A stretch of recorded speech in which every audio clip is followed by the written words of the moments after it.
ఆశ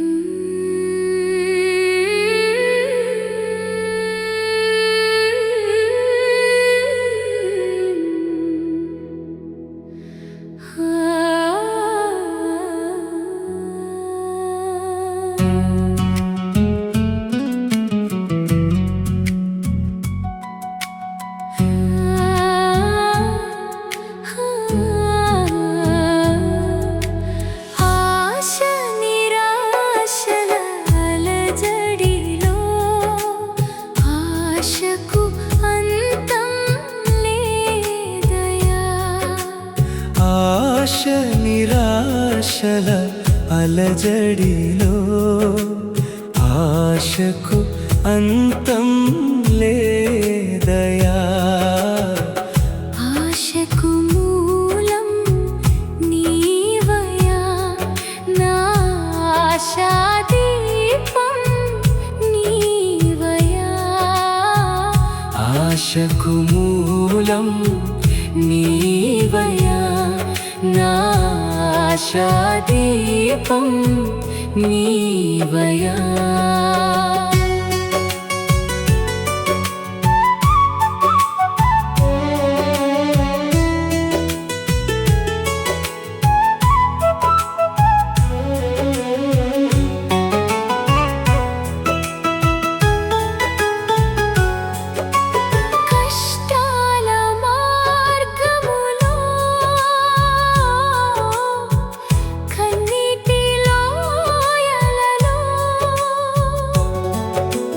కష్టాల మార్గములో కన్నీటి లోయలలో నలిగిన వేళలో నన్ను వెదకిన యేసయ్యా, నలిగిన వేళలో నన్ను వెదకిన యేసయ్యా. ఆశ నిరాశల అలజడిలో ఆశకు అంతం లేదయా. ఆశ నిరాశల అలజడిలో ఆశకు అంతం లేదయా. ఆశకు మూలం నీవయా, నా ఆశాదీపం నీవయా. ఆశకు మూలం నీవయా, నా ఆశాదీపం నీవయా. అందరికీ వందనాలు. దేవుని వాక్యంలో నుంచి అపోస్తలుడైన పౌలు రోమీయులకు రాసిన పత్రిక 12వ అధ్యాయం 12వ వచనంలో నిరీక్షణ గలవారై సంతోషించుచు, శ్రమ యందు ఓర్పు గలవారై, ప్రార్థన యందు పట్టుదల కలిగి ఉండుడి. ఈ వాక్యంలో దేవుని ప్రజలమైనటువంటి మనం ఎలాగా ఉండాలి అనేది మనం గమనిస్తున్నాం. ఈ రోజున దేవుడు నాకు ఇచ్చినటువంటి తలపు మీతో మనకు సమయంలో నేను పంచుకోవాలనుకుంటున్నాను. ఏంటంటే ఆశ నిరాశ అన్ని మర్చిపోయినా ఈ రెండు మాటలు జ్ఞాపకం పెట్టుకుంటే సరిపోతుంది. ఆశ నిరాశ ఏది మనకి ఇష్టంగా ఉంటుంది? ఎవరికి ఏది ఇష్టం లేదా? ఏది ఇష్టం? ఇంకా కొద్ది పెద్దగా ఆశ కదా. నిరాశ ఎవరికి కూడా ఇష్టం ఉంటుంది. ఆశ అనేటువంటిది ఎక్కడ పుట్టింది అని నేను ఆలోచన చేస్తుంటే మొట్టమొదట దేవుడికే పుట్టింది. ఎట్లా చెప్పగలను అట్లా అంటే, ఆయన ఎప్పటి నుంచో ఉన్నటువంటి వాడితో ఉంటూ అంతటితోటి సంతృప్తి చెందకుండా నాలాంటి ఒక ఆకారాన్ని చేయాలనే ఆశ ఉంటుంది ఎవరికి? దేవుడు. వెంటనే ఆయన ఏం చేశాడంటే శూన్యంలో సమస్తాన్ని సృష్టించి, ఆయన ఆశ ఏంటంటే తన సొంత చేతులతోటి ఒక బొమ్మను చేసి అందులో ప్రాణం పెట్టి ఎదురుగా పెట్టుకొని మనము అర్థం చూసుకుంటూ మన ముఖాన్ని అది ఎంత నల్లగా ఉన్నా, ఎన్ని రకాల మచ్చలున్నా, ఎన్ని రకాల పూజలున్నా, ఎవరి ముఖాన్ని కూడా అర్థంలో తీసుకొని ఆ పగలైతే వాళ్ళకైతే కొద్ది బాగా మెరుగ్గానే ఉందని అనుకుంటూ ఉంటాడు. అలాగా దేవుడు ఆ బొమ్మలాగా చేసినటువంటి మనిషిని ఎదురుగా పెట్టుకొని ఆ మనిషిలో తన రూపాన్ని చూసుకొని ఎంతో మురిసిపోయాడు, ఆనందించాడు. అంతేకాకుండా ఆ వ్యక్తికి సాటి అయిన సహాయం కూడా ఉండాలి అనేటువంటి ఆశ కలిగి ఆ సాటి అయిన సహాయాన్ని కూడా తయారు చేశారు. ఇప్పుడు వీళ్ళిద్దరిని ప్రపంచంలో ఉన్న సృష్టాంతంలోకి అలాగ పెట్టుకునే దేవుడు చూస్తే ఏమనిపించిందంటే, లోకంలో ఉన్న సకల సృష్టిలో వీళ్ళు మాత్రమే ప్రపంచ సుందరులు లాగా కానున్నారు. దేవుడు ఎంతో ఆశ అనిపించింది. ఆ ఆశ అంతటితో కాకుండా వాళ్ళకి అవసరమైన అన్ని కూడా సృష్టించి, యాదండి ఈ తోటలో కాయండి అని దేవుడు ఏర్పాటు చేశాడు.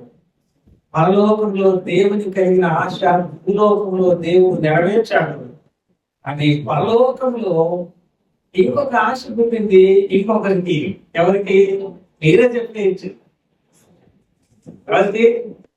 లూసిఫర్కి దేవుని స్థానాన్ని ఆక్రమించాలనేటువంటి దీని పేరు ఏంటంటే దురాశ అంటారు కదా.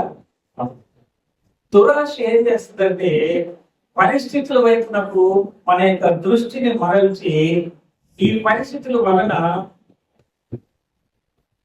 ఆ మనిషిలో ఉన్నటువంటి మంచి ఆశ పోయి దురాశ పుట్టుకొని వస్తుంది.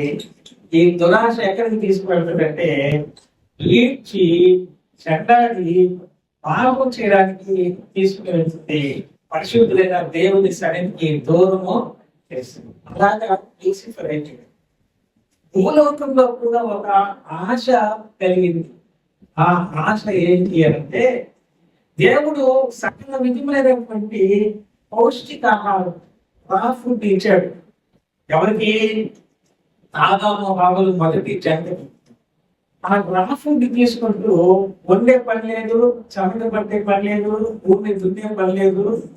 కోరిన ఆహారం తీసుకుంటూ చక్కటి 4 దిక్కుల ప్రవాహం చేసే ఆ సరయల్లో గట్టిగా తీర్చుకుంటూ ఆనందంతో గడుపుచు చల్లని పూట దేవుడితో సహవాసం చేస్తుంది నుంచి కేంద్రాలు చెప్తాయి. అంత ఆనందంగా ఉన్నప్పుడు అపవాదికి ఆశ పుట్టింది. ఎత్తివేయబడినటువంటి అపవాది, నేను ఇలాగ ఉన్నాను కదా, నాలాగా మిగతా వాళ్ళు కూడా చెడిపోవాలనేటువంటి ఆశ పడింది కదా. విషయము నాకు చీర కొనిలేదని కాదు, ఆ ఎమ్మకున్న చీర ఎంత బాగుందో చూడాలని వీళ్ళు అన్నారట. అంటే వీళ్ళు బాగున్నారు అనేది కాకుండా ఎదుటి వాళ్ళు బాగున్నారు ఓర్చుకోలేనటువంటి స్వభావము అపవాదికి పుట్టి, అబ్బా మీరు దేవదూతులుగా మారిపోతారు అని చెప్పి ఒక రకమైనటువంటి ఆశని ఎవరు కలిగించాడు? స్త్రీకి కలిగించాడు. ఆ ఆశతోటి అవునా అట్లనా అని దేవుడు చెప్పిన సంగతులన్నీ మర్చిపోయి, ఆదాము చెప్పిన సంగతులన్నీ మర్చిపోయి హవ్వ శోధనలో పడింది. కాబట్టి దేవుడిచ్చిన సమస్తాన్ని ఉంచుకొని దీనికంటే ఇంకా ఎక్కువగా నాకు కావాలి అనేటువంటి ఆశ ఏదైతుందో అది దురాశ కింద పోతే ప్రమాదము. ఆశ అనేది మనిషి జీవితంలో లేకపోతే నిర్వీర్యమైపోతాడు మనిషి. నిరాశ నిస్పృహతో తన యొక్క మానసికమైనటువంటి కృంపు వాటిలోకి వెళ్ళిపోయి అది చాలా డిప్రెషన్ లోకి నెట్టివేసి ఏదో పోగొట్టుకున్న వాళ్ళగా ఎప్పుడు తన ముఖాన్ని చూసినప్పుడు అలాంటి విచారంతో ఉండేవాడుగా మనకు కనబడతాడు. కాబట్టి ఆశ మంచిదే, కానీ దురాశ అనేది మంచిది కాదు అనేది మనం ఇక్కడ చూస్తా ఉంటాం. చిన్నప్పుడు నేను చదువుకునేటువంటి రోజుల్లో ఐటీఐలో న్యూస్ పేపర్లో ఒక మంచి టైర్ ఒకటి ఉంది ఒక పక్కన, ఇంకొకటి అరిగిపోయిన బొక్కలు పోయిన టైర్ ఉంది. ఈ మంచి టైర్ దగ్గర ఆ కార్టూన్ బొమ్మకి చాలా సంతోషమైన ముఖం వేసి క్లీన్ చేశారు. అడిగిపోయి వంకరపోయిన ఈ టైంకి ముఖం వికారంగా పెట్టి ఒక కాన్ఫిడెంట్ భవన్ పెట్టి అడ్వర్టైజ్మెంట్ చేశారు. అది ఏదో ఒక టైర్ అడ్వర్టైజ్మెంట్ న్యూస్ పేపర్లు చూశారు. అంటే సంతోషంతో ఉన్నటువంటి వ్యక్తి, ఆశ కలిగినటువంటి ఒక వ్యక్తి యొక్క ముఖం ఎంత సంతోషంగా ఉంటుందో మనం చూస్తున్నాం. ఇటు పక్కన ఆశ లేకున్నటువంటి ఒక వ్యక్తికి ఇంతే నాకు బ్రతుకు అనుకునేటువంటి వ్యక్తి యొక్క ముఖము ఎప్పుడు కూడా నిరాశగా, ఎప్పుడు కూడా నిస్పృహతో ఇతరులు చూస్తూ ఉంటే సంతోషమైన ముఖం కనబడుతున్నట్టుగా మారిపోయినటువంటి పరిస్థితి మనం చూస్తున్నాం. కాబట్టి ఆశ ప్రతి వారికి ఉండాలి ఖచ్చితంగా. ఆ ఆశ ఎలా ఉండాలంటే ఇందాక మనం విన్నట్టుగా దేవుని గురించి తెలుసుకునే జ్ఞానము కలిగి ఉండడము, దేవుని గురించి తెలుసుకోవాలి అనేటువంటి మనసు, ఆశ, ఆ యొక్క మన యొక్క ఆశ అనేది ఆరు ఉన్నప్పుడు దేవుడు మన యందు ఆనందించేవాడుగా ఉన్నాడని మనం చూస్తున్నాం. అలాగున హవ్వ దురాశలోకి వెళ్ళిపోయి దేవుడు వద్దనేటువంటి దాన్ని తీసుకొని ఆమె తన భర్త కూడా ఇచ్చి మనమందరూ పాపం చేయడానికి కారణాలని మొట్టమొదట ఆశ అనేది ఎక్కడ పుట్టింది అంటే మనసులో పుట్టింది. ఆ మనసులో పుట్టింది బహిర్గతం అవుతుంది. ఆమె కంటి ద్వారా ఆ నేత్రాశ దేవుని సన్నిధికి దూరం చేసినట్టుగా మనం చూస్తాం. 3 రకాలైనటువంటి ఆశల్ని బైబిల్ చేద్దాం. నేత్రాశ, శరీరాశ, జీవపు. ఈ 3 మనిషిని పాడు చేసేటిగా మనం గమనిస్తాం. పాత నిబంధనలో భక్తుల గురించి మనం ఆలోచన చేస్తే ఎవరెవరు ఆశపడి నష్టపోయారు అనేది, ఎవరెవరు మంచి ఆశపడి మేలు పొందారు అనేటువంటిది మనం చూస్తే మనకున్నటువంటి సమయంలో కహాజీ అన్నాం కదా. గెహాజీ తను బహుమానాలను ఆశించి దేవుని సన్నిధిని విడిచిపెట్టి ఏమైపోయాడు? నష్టపోయాడు. చాలండి అంతవరకు. ఇంకొకడు ఒక్కదే మనం తీసుకుంటే కొత్త నిబంధనలో తనకు ఆశ అయితే ఉంది, కానీ గెటుకుబారిపోయినటువంటి శరీర అవయవ నిర్మాణం వలన వాళ్ళు చూడలేకపోతున్నారు. ఎవరిని? వచ్చేసిందా? యేసు ప్రభుని చూడలేనటువంటి పరిస్థితిలో యేసు ప్రభుని చూడాలి అనేటువంటి ఆశ, మంచి ఆశ కదా. జక్కయ్య ఆ మేడు చెట్టు ఎక్కాడు, అక్కడి నుంచి చూస్తా ఉన్నాడు. ప్రభు వస్తూనే ఉన్నాడు.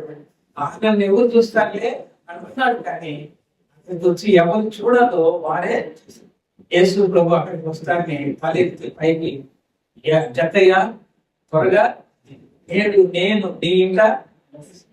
ఈ ఆశ మంచిది కదా. కాబట్టి ఈ రోజు మనం ధ్యానం చేస్తున్నాము. ఆశ మంచిదే, కానీ దురాశ ఉండకూడదు. ఆశ అయితే ఉంది, కానీ అందుకోలేకుండా ఒక ఆయన పాట కూడా రాశారు. ఆశ ఉంటే అందుకోలేకపోయేది ఏం లేదు. మనలో ఆశ ఉంటే ఇంత డబ్బునే విద్య చదవాలి, జీవితకాలం అంతా చదువుతూనే ఉండాలి అనే ఆశ చాలా. అంటే స్కూల్కి, కాలేజీకి ప్రొఫెసర్గా అయిన తర్వాత కూడా మనం చదవాలంటే గ్రంథాన్ని తరచి చదువుకుంటూ లోకాన్ని మనం చూస్తూ ఉన్నప్పుడు, ప్రకృతిని మనం చూస్తున్నప్పుడు, దేవుని గురించినటువంటి జ్ఞానాన్ని గురించి ఆలోచన చేస్తున్నప్పుడు మన వయసు, మన ఆయుష్ పరిమాణం అసలు సరిపోలే. మనిషి జీవితకాలం అంతా నేను నేర్చుకుంటున్నాను అనేటువంటి మనసు ఎవరికైతే ఉంటుందో ఎప్పటికీ అభివృద్ధిలోనే ఉంటాడు. ఎప్పుడు అప్డేట్ అవుతూనే ఉంటాడు. అక్కడికక్కడే చదువుకోబడి ఎప్పుడు కూడా. అలాగే దేవుని వాక్యంలో దేవుని గురించిన సంగతిని ఇంకా ఎన్నో నేను తెలుసుకోవాలి, దేవుని గురించిన జ్ఞానం కావాలి అనేటువంటి ఆశ మనలో ఉంటే ఆయన కంపల్సరిగా మనకు తాను బయలుపరుచుకునేటువంటి వాడుగా. అది జక్కయ్య విషయంలో ప్రభువు తనను తాను ప్రత్యక్షపరుచుకొని ఆశను తీర్చినట్టుగా మనం చూసింది. దురాశతోటి సంపాదించినంతా ఈ ఆశ ఏం చేసిందంటే, నేను ఎవరి దగ్గరైనా అన్యాయంగా తీసుకున్నట్టే 4 అంతలు నేను ఇచ్చేస్తానని చెప్పాడు. చూడండి, లోక సంబంధించిన దురాశ అతని సంపాదన అంతటిని పాడు చేసింది, మనసును పాడు చేసింది. మనసులో కల్మషం లేకుండా ప్రభుని చూడాలనే ఆశ కలిగినందుకు మనస్సాక్షిలో నా దోషాలు ఉంటుండే తీసివేసుకోవడానికి మురుకు తను చేసినటువంటి అక్రమాలన్నింటినీ ఒప్పుకొని వెంటనే వాటన్నిటిని తీసివేసినట్టుగా మనము చూస్తా ఉంటాం. కాబట్టి ఈ లోకంలో దేవుని ప్రజలమైన మనము జీవన శైలి ఎలా ఉండాలి ఇక్కడ చూస్తే నిరీక్షణ గలవారిని సంతోషించు, ఎంజాయ్ ఇన్ హోప్. దేవుని యొక్క నిరీక్షణలో మనకు సంతోషం. ఆ నిరీక్షణ అంటే ఏంటి అంటే ఇందాకనే మనం అనుకున్నాం, దేవుడు ఎలాంటి వాడు, ఆయన ఎంత గొప్పవాడు, ఇవన్నీ ఆలోచన చేసుకుంటుంటే we should not wait for result. We should focus on heaven. అంతే. ఆయన పరలోకము, ఆయన మీద ఆ పరలోకాన్ని గురించినటువంటి ఆలోచన మనం ఉన్నప్పుడు నాకు రిజల్ట్ వస్తే ఏముంది, రాకపోతే ఏముంది, ఈ రోజు మంచిగా చెప్పారు అంటారు, రేపొద్దు నాకు లెక్కలేదు, ఈ రోజు బాగా మెచ్చుకున్నారు, రేపొద్దున అసలు ఎంతవరకు తీరిక ఎంతవరకు చేస్తారు. మనుషుల యొక్క రిజల్ట్స్, దేవుని యొక్క రిజల్ట్స్ డిఫరెంట్ గా. కాబట్టి మనం ఎప్పుడైతే ఆ నిరీక్షణ మన లోపల ఉందో ఎప్పుడు సంతోషిస్తూనే ఉంటాం. నేను చేయాల్సిన ధర్మం నేను చేశాను, దేవుని పని నేను చేస్తుంది, దేవుని బిడ్డను నేను. కాబట్టి ఆ రిజల్ట్ అనేది నా పై అధికారులు లేకపోతే ఇంకెవరో ఎవరైతే నాకేంటి. అందుకని యజమానుడు లేనప్పుడు యజమానుడు ఉన్నట్టుగా పనిచేయడం బయటకు చెప్తా ఉంది.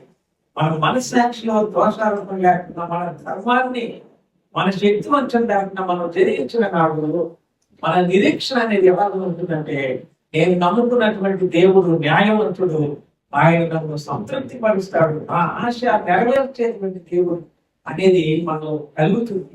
కాబట్టి నిరీక్షణలో మనం ఏం చేస్తున్నాం అంటే సంతోషిస్తూ ఉంటున్నాము అనేది మనం. యేసు ప్రభు వచ్చాడు, చనిపోయాడు, తిరిగి లేచి ఆరోహణంగా వెళ్ళిపోయాడు, తిరిగి ఆయన అలాగే వస్తాడు. మీరు చూస్తున్నట్టుగానే దేవదూతల చేత ప్రకటించబడ్డాడు. కాబట్టి ఆయన వస్తాడు, ఆయన చూస్తున్నాడు ఇప్పుడు కూడా అనే మనస్సు మనలో ఉండడుతుంది. అది నిరీక్షణ. ఇంకొకటి ఏంటంటే ఈ నిరీక్షణకి ప్రక్కన ఏముంటుందంటే ఓర్పు అనేది. నిరీక్షణ ఓర్పు ప్రక్కన లేకపోతే నిరీక్షణకి అర్థమేమి.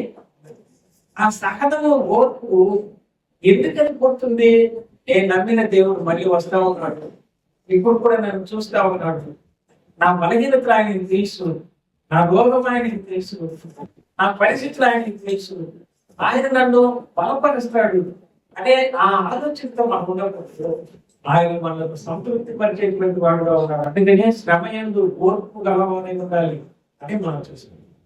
శ్రమలు అనేటువంటివి ఎక్కడి నుంచి ఉంటే శ్రమలు అనేటువంటివి అసలు మనం పుట్టిన వెంటనే ఆ క్షణాల్లో ఆ బిడ్డ ఏడవకపోతే ఏం చేస్తుంది, నర్సు ఇచ్చి ఏడిపిస్తుంది కదా, అక్కడి నుంచి వచ్చింది మన శ్రమ. నేను పొద్దునే జనరల్ నాలెడ్జ్ చాలా చెప్పుకుని వెళ్తున్నాను. మా నాన్న నీ మాటగాత్రం చేస్తే అందుకే కొనుక్కొని వస్తాను ప్రసంగాలు అనుకుంది. ఇంతకాలం అయిన తర్వాత మరి ఆలోచన చేస్తూ ఉంటే అట్లా వస్తూ ఉండేది. దేవుని యొక్క కృప జ్ఞానం.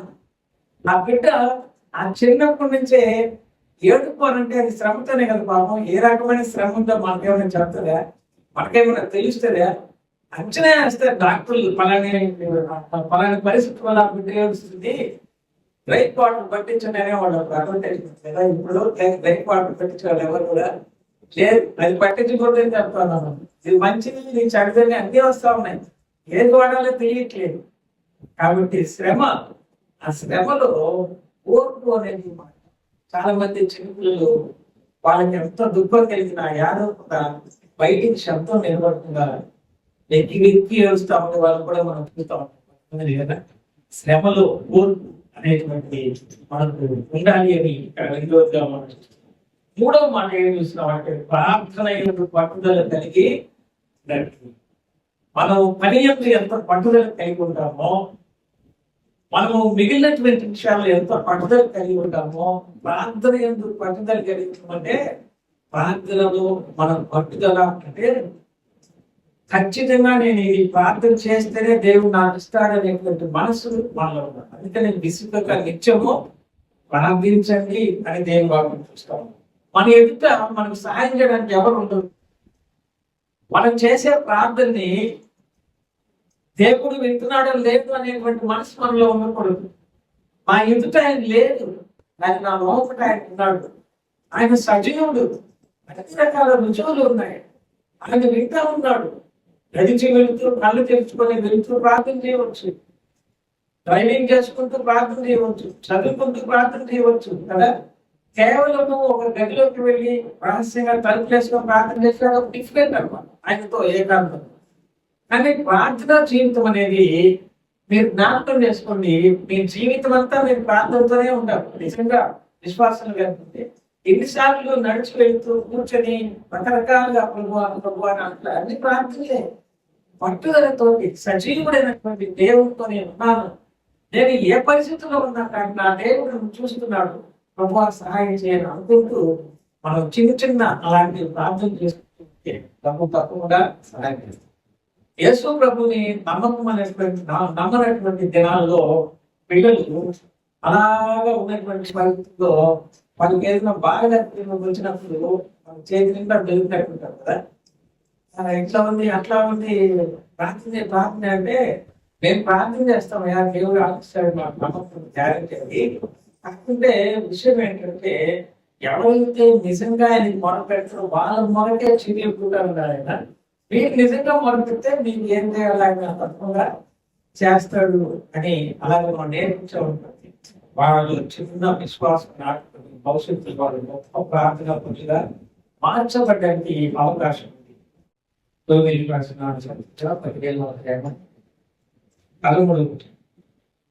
కాగా మీరు పరిశుద్ధ ఆత్మశక్తి పొంది విస్తారంగా నిరీక్షణ కలవాలకు నిరీక్షణకర్త దేవుడు విశ్వాసం ద్వారా సమస్తానందముతోనూ సమాధానంతోనూ మిమ్మల్ని దింపుగాక. ఎన్ని మనం ఇప్పుడు చెప్పుకోవాలంటే చాలు, కానీ ఆ నిరీక్షణలు ఏముంది? సంపూర్ణమైనటువంటి ఆనందము, సంతోషము. కాబట్టి మన యొక్క నిరీక్షణ ప్రభువులో అది వ్యర్థమయ్యేది కావు అని వాటి భాగంలో మనము గమనించగలుగుతా ఉంటాం. సామెతలు 10వ అధ్యాయం 28 నీతిమంతుల ఆశ సంతోషము చూపించును, భక్తిహీనుల ఆశ భంగమై.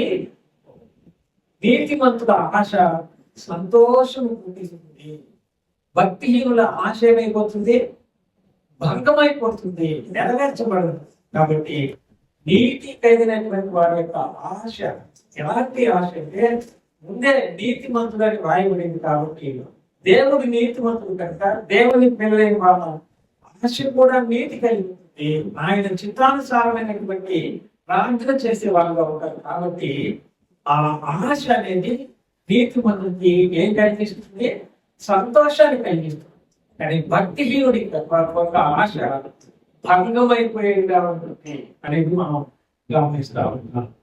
కాబట్టి మన జీవితంలో నీతి కలిగినటువంటి వారుగా మొదటి యోహాను పత్రికలో 5వ అధ్యాయం 14-15 వచనాలు చూద్దాం.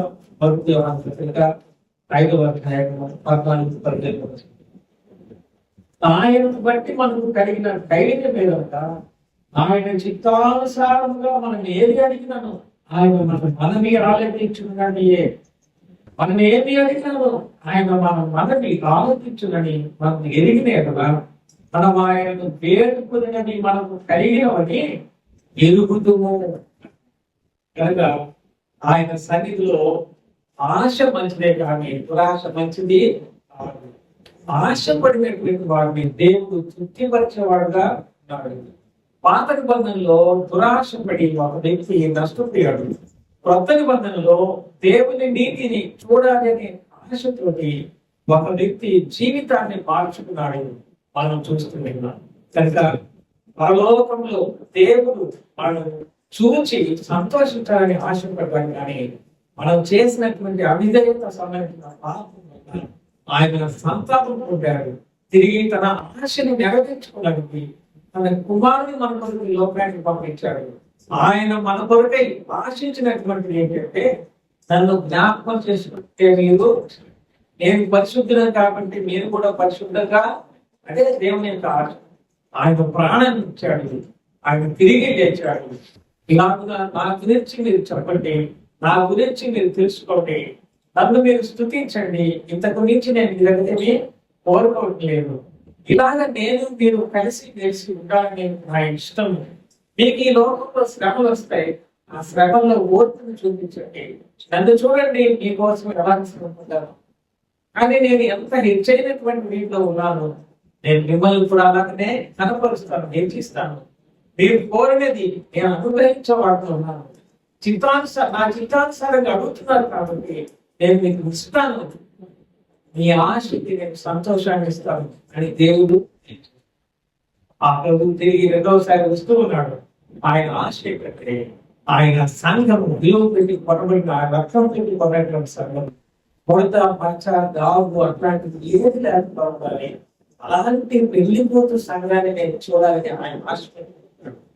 క్షణికమైనటువంటి ఆవేశాలకి పరిశుద్ధమైనటువంటి జీవితాన్ని పాడు చేసుకుంటా జీవం వెళ్ళిన దేవుని విశ్వాసము, ఆయన నిరీక్షణ, ఆయనతో సహవాసం చేసే అనుభవం కలిగినటువంటి మనం దేవుని రాకడు కొరకు ఆయన ఎదుట నిలబడ్డానికి యోగ్యత కలిగి వాళ్ళగా ఉండాలి అని. అందుకు నేను ఈ లోకంలో ఏం చేయాలి అని ఆయన గురించినటువంటి వాక్య త్యాగము, ప్రార్థన, సహవాసం జరుగుతూ మనం జీవిస్తుంటే నీటి మంది యొక్క ఆశని సంతోషంగా మార్చే దేవుడుగా నీటి కలిగి మన బిడ్డలతో ప్రార్థన చేస్తే భూలోకంలో ఉన్న వాళ్ళందరికంటే శ్రేష్టంగా దేవుడు ఎందుకు ఉంచాడు? భౌతికంగా ఆయన ఆశీర్వదించాడు. మొట్టమొదటి విస్తరించి ఫలించి అభివృద్ధి పొందండి అని చెప్పిన దేవుడు మన అభివృద్ధిని చూసి సంతోషించే దేవుడు మన బిడ్డలను మనల్ని ఎందుకు అభివృద్ధి పడుతుంది, ఎందుకు సంతోషపరచడు? కాబట్టి మనము దురాశకు వెళ్తాం, ఉన్నదాంతో సంతృప్తి పడుతుంది. నిరీక్షణలో సంతోషిస్తూ శ్రమలో ఓర్పు కలిగి ప్రాంతంలో పట్టుదల కలిగి ముందుకు సాగాలని చిన్న మాటలు చూస్తున్నాం. అలా జీవించడానికి ప్రభు మనకు సహాయం చేయగలరు. Thank you.